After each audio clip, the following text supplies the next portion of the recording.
नमस्कार, आप देख रहे हैं आरएडी न्यूज़। मैं हूं योगेश चक्रवर्ती। क्या बिहार की सियासत एक बार फिर करवट बदलने वाली है?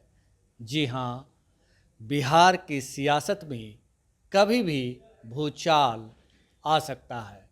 कहा जा रहा है कि विधानसभा चुनाव से पहले चिराग पासवान एनडीए को बाय बाय कर देंगे और किसके साथ जाएंगे ये तो स्पष्ट नहीं है, लेकिन उन्हें रोके रखने के लिए, एनडीए में रखने के लिए बीजेपी लल्लो चप्पो कर रही है, उन्हें लॉलीपॉप का डोज भी दे रही है। यही कारण है कि उनकी सुरक्षा बढ़ा दी गई है और उन्हें जेड श्रेणी की सुरक्षा दे दी गई है। लेकिन क्या इस लॉलीपॉप के सहारे बीजेपी चिराग पासवान को एनडीए में रोक पाएगी, या इस लॉलीपॉप से चिराग पासवान संतुष्ट हो जाएंगे, या फिर एक नई इबारत 2025 के विधानसभा चुनाव में लिखेंगे? हमारे साथ सीनियर जर्नलिस्ट संतोष कुमार जी हैं। आइए इनसे समझते हैं पूरे प्रकरण को और ये समझने की कोशिश करते हैं कि कब तक बिहार की सियासत एक बार फिर करवट मारेगी। सर, देखिए, वर्तमान जो समय में जो लोकसभा की स्थिति है, तो भारतीय जनता पार्टी ना तो नीतीश जी को जाने देगी और ना ही चिराग पासवान को। दोनों में से एक भी पलड़ा अगर हिला तो केंद्र की सरकार जा सकती है। इसलिए भारतीय जनता पार्टी एन केन प्रकारेण दोनों को लेकर के चलेगी। हालांकि राजनीति में कुछ भी कहना असंभव है। रामविलास पासवान ने एक वोट से वाजपेयी जी की सरकार गिरा दी थी लास्ट में, और वाजपेयी जी के मंत्री रहते हुए तो चिराग पासवान उन्हीं के बेटे हैं, वो कुछ भी कर सकते हैं। अभी उनका महत्व बहुत ज़्यादा बढ़ा हुआ है, क्योंकि उनके पास जो 5 से 6% वोट है वो अभी एनडीए के साथ हैं, वो जा नहीं रहे हैं, लेकिन जिधर जाएंगे उधर पलड़ा भारी हो जाएगा। अगर वो आज वो तेजस्वी यादव के साथ चले जाते हैं तो बिहार में तेजस्वी यादव को की सत्ता आने से कोई नहीं रोक सकता। चिराग या नीतीश दोनों में से कोई भी जाएंगे तो तेजस्वी यादव की सत्ता वापसी हो जाएगी। आप 90 से लेकर के अभी तक का इतिहास देख लीजिए।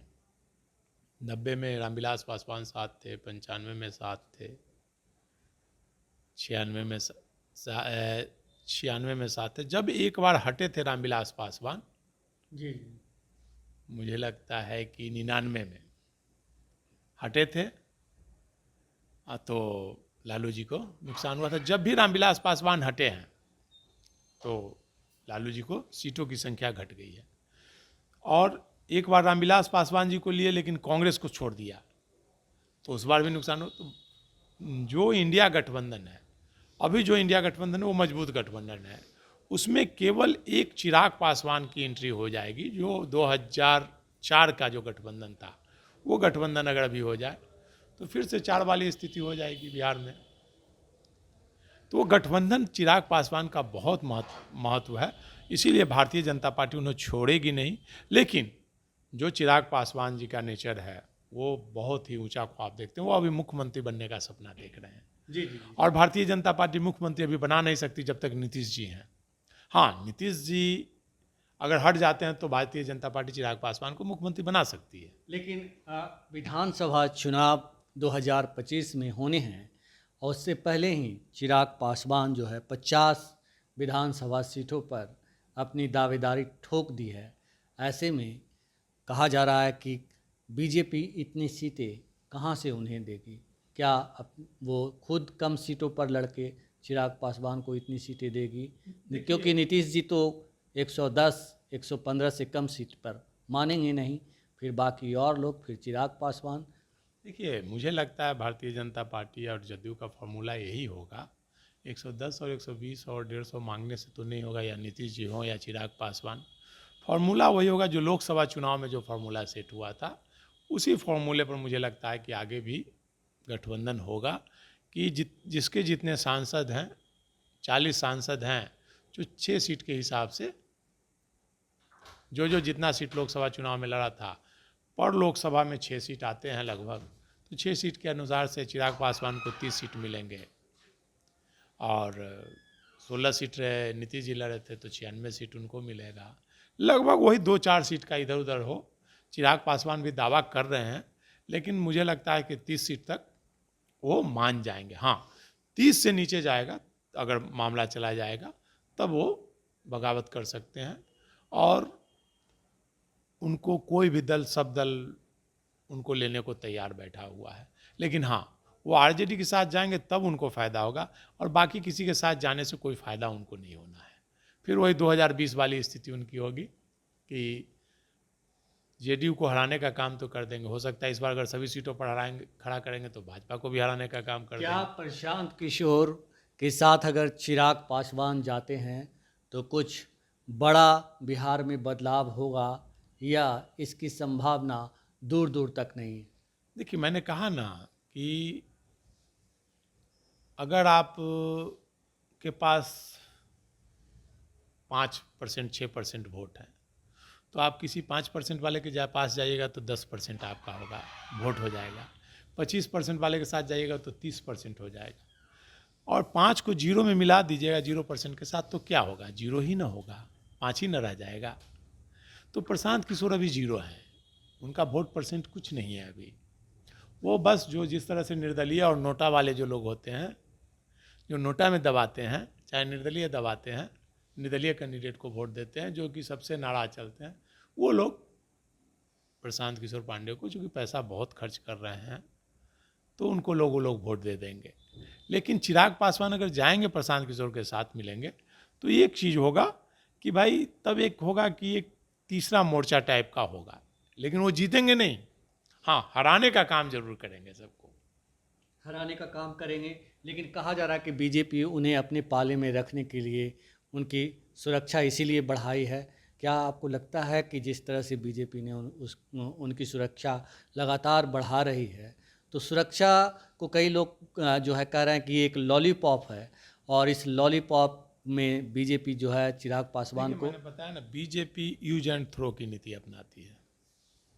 वो जेट श्रेणी दे देगी, सारे सुरक्षा दे देगी, जो बोलेंगे चिराग पासवान सब कर देंगे। लेकिन वो नीतीश जी भी जो कहेंगे वो करेंगे, दोनों को लेकर चलना है उनको। लेकिन दोनों में से अगर एक को चुनना पड़ेगा भाजपा को तो वो नीतीश जी को चुनेगी, ना कि चिराग पासवान को। जी क्योंकि नीतीश जी के पास 12 सांसद अभी हैं और इनके पास 5 है, 7 ज़्यादा है। इनके 5 सांसद में 3 सांसद वो कभी भी तोड़ सकती है भाजपा, लेकिन नीतीश जी के 12 में से टूटने वाले सांसद नहीं है, 8 सांसद नहीं टूट सकते हैं। तो इसीलिए मतलब छोटा मोहरा चिराग पासवान है। तो अगर सीटों का समझौता नहीं होगा तो भारतीय जनता पार्टी चिराग, जैसे 2020 के चुनाव में चिराग पासवान को किनारे कर दिया था, हो सकता है भारतीय जनता पार्टी की रणनीति हो, जैसे 20 में भारतीय जनता पार्टी की रणनीति थी नीतीश जी को फिनिश करने के लिए अपना हनुमान बना करके और सभी सीटों पर कैंडिडेट दे दिया, जदयू के सीटों पर। और जदयू के सीटों पर कैंडिडेट मिला तो सारे भाजपा के जो नेता सब थे वही लोग चुनाव लड़े और नीतीश जी 40 पे आ गए और भाजपा की जगह देखिए भाजपा क्लीन स्वीप आगे कर गई, 80 पे चली गई। तो इस बार जो राजनीतिक गलियारे में चर्चा है प्रशांत किशोर के बारे में भी कि वही भाजपा के एजेंट ही हैं, वो भाजपा के लिए ही काम कर रहे हैं। जैसे ये आम जो उनका बोलचाल है, आम चर्चा जो है कि प्रशांत किशोर भाजपा के लिए काम कर रहे हैं। और चिराग पासवान भी अगर उनके साथ जाएंगे तो हो सकता है कि भाजपा की रणनीति ही हो कि भाई दोनों मिल करके, पिछला बार अकेले नहीं पछाड़ सके तो दोनों मिल करके नीतीश और लालू दोनों को फिनिश करो। तो जो एजेंडा प्रशांत किशोर चला रहे हैं कि मुस्लिम को टिकट देंगे, मुस्लिम की आबादी को, मतलब यादवों को, पिछड़ों को टिकट देंगे, तो एक तरफ तो चिराग पासवान अगर मिल जाएंगे तो अपर कास्ट तो बीजेपी से नाराज हैं ही, नीतीश कुमार से नाराज हैं ही पहले से। तो जहाँ कैंडिडेट प्रशांत किशोर दे देंगे, जदयू वाले क्षेत्रों में अपर कास्ट के कैंडिडेट दे देंगे, तो वोट तो अपर कास्ट का उधर चला जाएगा, 50% ही चला गया मान लीजिए। और आरजेडी के वाले क्षेत्रों में दे देंगे वो यादव मुस्लिम दे देंगे, तो जहाँ मुस्लिम है वहाँ यादव दे देंगे, जहाँ यादव वहाँ मुस्लिम दे देंगे, दलित दे देंगे, तो आरजेडी का वोट काट लेगा। चिराग पासवान मिल जाएंगे तो हर जगह वो वोट, एक माहौल भी बना देंगे वो। तो लालू और नीतीश दोनों को, जो पिछले बार तो नीतीश जी को 40 पर ला दिए थे, लेकिन लालू को नहीं ला पाए थे, तेजस्वी को। तो इस बार तेजस्वी को भी 40 पर लाने के लिए तैयारी प्रशांत और चिराग की जोड़ी दोनों को 40-40 पर लाएगी और 80 हो जाएगा और बाकी बच जाएगा। आप जान लीजिए 160-70 सीट भाजपा सोच रही है कि हम ले आएंगे। वो दूर की कौड़ी खेल रही है, एक प्लानिंग है वो, मुझे लगता है कि जी भाजपा दूर की कौड़ी खेल रही है। अगर कहते हैं कि राजनीति में कुछ भी तय नहीं होता, अगर जो है चिराग पासवान एनडीए गठबंधन छोड़ करके इंडिया गठबंधन में आते हैं तो क्या वो बिहार के डिप्टी सीएम बनेंगे और फिर बिहार में जो है इंडिया गठबंधन की सरकार होगी? देखिए, डिप्टी सीएम तो भाजपा भी बना देगी। डिप्टी सीएम के लिए वो केंद्र का मंत्री छोड़कर क्यों आएंगे? मंत्री पद छोड़ करके डिप्टी सीएम तो भाजपा भी बना देगी उनको। हाँ, लेकिन चिराग पासवान अगर इंडिया गठबंधन में आ जाते हैं तो आप जान लीजिए कि एनडीए मतलब मुझे लगता है कि 50 के अंदर सिमट के रह जाएगी, क्योंकि इंडिया गठबंधन के पास वोट बैंक है। और केवल चिराग पासवान अगर जुट जाएंगे तो आप देखिए ना भाई, 2004 के चुनाव में रामविलास पासवान इंडिया गठबंधन के साथ थे। उस समय कांग्रेस का गठबंधन था, कांग्रेस, लालू और रामविलास पासवान। देखिए बिहार के 29 सीटें जीत गए थे, बिहार झारखंड में। झारखंड में भी, बिहार में सत्ता केंद्र में सरकार बनी थी। और वही 2009 के में मतलब इंडिया गठबंधन में थे कांग्रेस के साथ, लेकिन लालू प्रसाद ने पासवान जी को साथ रखा, लेकिन इनको कांग्रेस को छोड़ दिया तो फिर हार गए। कांग्रेस को से गठबंधन नहीं किया तो हार गए। तो इंडिया गठबंधन जो है उसमें जुड़ेगा कोई तो ही फायदा होगा, अगर कोई भी हटेगा तो फायदा नहीं होगा। क्या आपको लगता है कि बिहार की सियासत करवट लेगी और देर सवेर चिराग पासवान चाहे कुछ भी दे दे बीजेपी, अलग होंगे एनडीए से? देखिए, अलग होना तो राजनीति में कोई किसी के साथ नहीं रहा, कभी भी हो सकते हैं। अभी मंत्री पद है, सुरक्षा मिली हुई है, तमाम सुविधाएं भोग रहे हैं, तो अभी नहीं जाएंगे। लेकिन विधानसभा चुनाव में अगर मुख्यमंत्री का इनको उम्मीदवार बना देगा तो ये तुरंत चले जाएंगे। इंडिया गठबंधन मुख्यमंत्री का उम्मीदवार बना देगा, दौड़े चले जाएंगे। और प्रशांत किशोर यही चाह रहे हैं, उनको मुख्यमंत्री का कैंडिडेट बना करके चुनाव लड़ना चाहते हैं। तो हो सकता है केंद्र में मंत्री भी रहें और इधर एनडीए से अलग होकर भी चुनाव लड़े, क्योंकि कई राज्यों में भाजपा अलग लड़ती है, जदयू अलग लड़ते हैं, लोजपा अलग लड़ती है। तो बिहार में भी वो होगा, केंद्र में मंत्री का गठबंधन है, बिहार में नहीं है गठबंधन। कई राज्यों में होता है ऐसे।